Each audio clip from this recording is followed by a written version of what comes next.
Bonjour, pour ceux qui ne me connaissent pas, mon nom est Guillaume Provost. Je m'occupe du classement depuis 2 ans au PPAQ. C'est pourquoi je vais vous présenter une dizaine d'acétates dans les prochaines minutes pour vous expliquer qu'est-ce qui s'est passé cette année.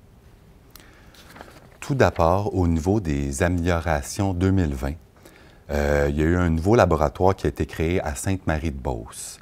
Ça a aidé, dans le fond, d'améliorer, d'utiliser le SpectraSer cette année. Dans cet environ-là, qu'il y avait un 30 des acheteurs qui est à proximité. Au niveau du deuxième point amélioré, ça a été une introduction des VR 41, 42 et 43. Donc, les VR, on a détaillé un peu plus cette année pour aider, dans le fond, les producteurs à comprendre qu'est-ce qui est arrivé avec leur sirop, donner un petit peu plus d'informations. Comme troisième point d'amélioration en 2020, c'était la production accrue au niveau du SpectraSer. Le SpectraSer, qui est la machine avec des algorithmes qu'on utilise, elle a augmenté sa cadence, dans le fond, de 55 secondes par échantillon l'année passée. Et cette année, on est rendu à 40 secondes par échantillon au niveau du SpectraSer 3. Comme quatrième point au niveau de l'amélioration en 2020, ça a été le développement d'une base de données centrale de l'information. Au niveau d'ADI, d'Assert Division Inspection, ils ont été capables, avant, ils écrivaient à la main plusieurs des résultats. Là, ils ont été capables de centraliser l'information dans une base de données pour être plus efficace.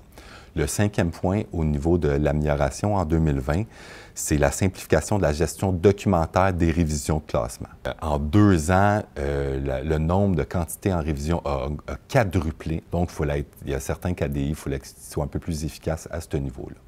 Et comme dernier point au niveau de l'amélioration en 2020, c'est des systèmes d'information au niveau permettant d'imprimer les étiquettes des barils directement chez les acheteurs. Donc, c'était un des éléments que les irritants l'année passée, que les acheteurs nous demandaient d'avoir les étiquettes plus rapidement suite que leurs échantillons y aient passé au laboratoire central.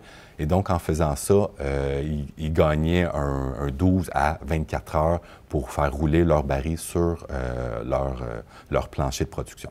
Au début de l'année, comme vous savez tous, la gestion de la crise de la COVID-19 est arrivée directement quand que la production acéricole avait lieu. Donc, il a fallu rapidement se virer de bord et ADI ont été en mesure, dans le fond, à la fin mars, de mettre en place un groupe de travail pour l'élaboration des nouvelles normes de sécurité reliées à cette crise de la COVID-19-là. De plus, en début avril 2020, il y a eu une embauche d'un inspecteur pour faire appliquer les nouvelles normes de sécurité en matière de COVID-19, d'un point de vue chez les acheteurs, mais également d'un point de vue chez ADI, pour que tout le monde soit uniforme pour la gestion de cette crise-là, pour minimiser le plus le risque. L'autre élément aussi, il y a eu une rédaction de 2 documents, donc les lignes directrices et la procédure spéciale d'ADI qui ont été écrites au fil du mois d'avril et on est maintenant rendu à la 6e révision. Donc, les révisions y étaient en lien avec les nouvelles procédures gouvernementales qui, à chaque semaine, à chaque mois dans ce temps-là, qui changeaient. Si on passe à la prochaine acétate, le portrait de la production 2020. Donc ici, on a un tableau qui représente 2020 et on veut aussi comparer à 2019. Donc si on y va un peu plus au niveau de 2020, on voit qu'en date du 14 septembre, il y avait près de 141 millions de sirops qui avaient été classés. Sur ce 141 millions-là, on voit qu'il y a du hockey et du crochet, il y en a à 84,3 que c'est du bon goût, donc du crochet, et la balance de 15,7 qui représente du VR1, VR2, VR4, VR5 et CT, qu'on appelle industriel, et les retenues. Comparativement à l'année passée, le 84,3 de bon goût et de crochet, l'année passée était à 83,55 Donc, il y avait un petit peu plus de défauts de saveur ou qu'on appelle plus de sirop non désiré par le marché. On voit également que au niveau du VR5 et du CT, on est rendu à 42 des révisions effectuées dans ces datas-là. Donc, il y a un 58 qui risque de changer, dans le fond, dans les 2 prochains mois. Donc, on est rendu, dans le fond, au niveau d'un graphique pour vous démontrer le nombre de barils qui ont été classés, dans le fond, par ADI, du mois de mars au mois de septembre. Donc, ça a commencé à la mi-mars cette année. On peut voir que, rendu à la mi-avril, le Bas-Saint-Laurent a débuté, dans le fond, son classement. Donc, on avait environ, à ce moment-là, un 9 inspecteurs qui étaient sur le terrain. Rendu au mois fin mai, début juin, il y a environ 14 à 16 inspecteurs qui ont rentré chez ADI pour suffire à la demande. Donc, on voit que pour le mois de mai au mois de juin, c'est les pics, dans le fond, du nombre de barils qui ont été faits par ADI. Le plus élevé était de 4 328 là, à la fin mai.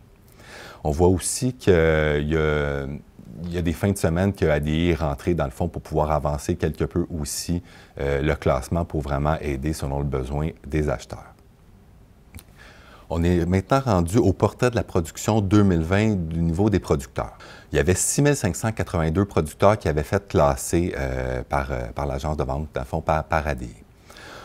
J'ai tenté de diviser ce tableau-là, dans le fond, par les 12 différents syndicats régionaux et également par strate de sirop industriel, qui est du VR5 ou les différents CT. Donc, c'est juste pour démontrer un petit peu qu'il y a un pourcentage, disons, un 10 des producteurs qui ont fait plus de 10 des sirops industriels cette année, mais c'est réparti quand même sur la moitié des syndicats. Si on va au niveau de l'autre acétate, qui est une continuité, dans le fond, à la production 2020 au niveau des producteurs, ici, on a développé l'année passée un bulletin qualité, donc pour de l'amélioration continue, donc pour aider les 10 des producteurs que je vous parlais à l'autre acétate. On voudrait trouver des façons d'aider ces producteurs-là de quelque façon que ce soit. Donc, on va émettre une nouvelle version de ce bulletin qualité-là pour aider les producteurs. La façon ici qu'on a mis dans cet acétate-là, on fait juste la façon de calculer le pourcentage des producteurs, la moyenne régionale, puis se comparer avec la moyenne provinciale. Fait que c'est un peu qu'est-ce qui va être émis là, à la fin décembre là, de chaque année pour pouvoir aider les producteurs.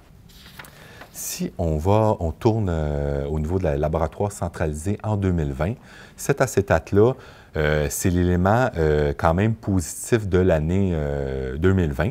Donc, on était capable de faire plus de 95 000 barils divisés en 3 laboratoires centrales. Donc, Saint-Norbert, Sainte-Marie, je vous expliquais tantôt, et Pointe-aux-Gamouques dans l'Est.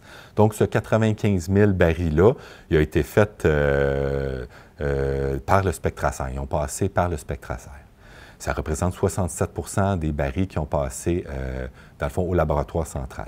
L'autre partie, donc le 33 de tous les barils, donc avec une moyenne de 200 barils, il y a une deuxième équipe qui a été capable de faire 200 barils pour un total de plus de 46 000 barils.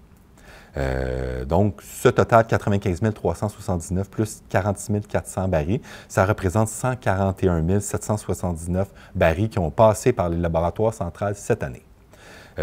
Donc, pour une moyenne d'environ 593 barils quotidiennement pour chacun de ces laboratoires-là. Prochaine à acétate, au niveau de l'augmentation substantielle des révisions de classement, comme je l'ai expliqué tantôt, de 2018 à 2020, on était à 3 956 en 2018 et maintenant à plus de 15 205 révisions en 2020. Donc, ça a quadruplé. Donc, quand on voit le tableau là, un peu plus bas au niveau du 67,89 de hockey et 16,41 de crochet, donc l'addition des deux-là, ça donne 84,3 je l'ai expliqué tantôt. Donc, ça, c'est du bon goût, ça ne s'en va pas dans le processus de révision. Donc, la balance, le VR1, VR2, VR4, ça représente environ 10 de la production québécoise cette année. Sur ce 10 %-là, il y a une personne sur 10 qui décide de faire une révision de classement. Donc, une personne sur 10 est égale à 9,82 %. Le VR5 et le CT qui est l'industriel, toutes les VR5 et le CT industriel, cette année, vu qu'il n'y avait pas la présence des producteurs, on a décidé de les envoyer aussi en révision automatique payée sans frais par les PPAQ.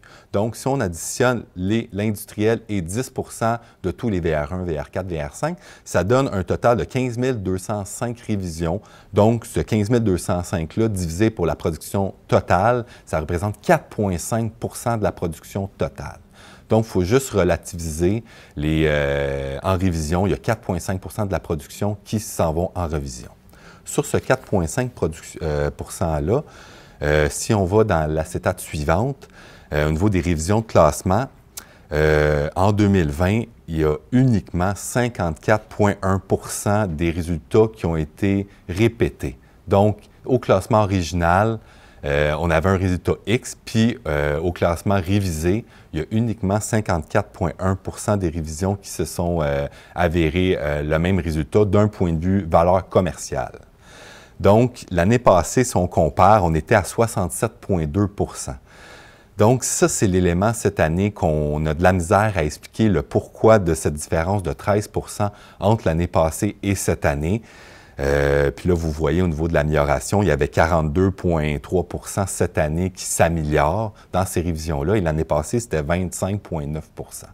Au niveau des révisions de classement, comme conclusion, il est certain qu'on vous a entendu. Dans le fond, vos administrateurs vous ont entendu qu'il y avait une incohérence dans le classement, que ça affectait beaucoup les poches, dans le fond, des producteurs. Donc, comme prochaines étapes, il va y avoir une mise en œuvre d'un comité de classement qu'on va débuter par des élus et par des employés des PPAQ. Et par la suite, on va rentrer des membres de la DI, de la Centre Division Inspection et du Centre Acer, en plus que nos partenaires commerciaux, les acheteurs et le Conseil de l'industrie de l'érable. Donc, l'objectif de ce comité-là, ça va être vraiment repenser le classement. Donc, améliorer le système pour la prochaine récolte à court terme, mais il va y avoir aussi repensé à moyen et à long terme pour amener des outils un peu plus objectifs pour les éléments, les irritants. Donc, l'incongruité que vous avez vue, dans le fond, dans vos classements, c'est l'élément qu'il va falloir travailler pour le futur parce que c'est certain, on vous a entendu, les administrateurs vous ont entendu et on veut aider dans la prochaine saison et dans les prochaines saisons à venir. Merci.